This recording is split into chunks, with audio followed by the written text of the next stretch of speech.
Pemirsa, seorang lansia, Gusti Made Leper, 74 tahun, meninggal dunia setelah ditimpa pohon enau di Tegalan milik Iwayan Suwadia, Jumat 15 Maret 2024. TKP-nya di wilayah Banjar Pengembungan, Desa Bongkase, Badung.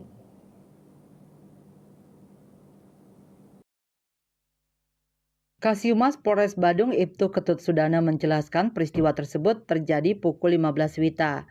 Berdasarkan penjelasan Nyoman Sampun 70 tahun saat itu ada di TKP. Awalnya ada penebangan pohon. Proses penebangan berjalan lancar. Setelah pohon tersebut tumbang, tiba-tiba pohon enau yang berada di sebelahnya ikut tumbang. Apesnya korban berdiri di sebelah pohon enau. Korban langsung dibawa ke RSD Mangusade, Desa Kapal Mengui. Setibanya di rumah sakit, korban dinyatakan meninggal dunia. Saat ini jenazah korban dititipkan di RSD Mangusade. Kertanegara Bali Pos melaporkan.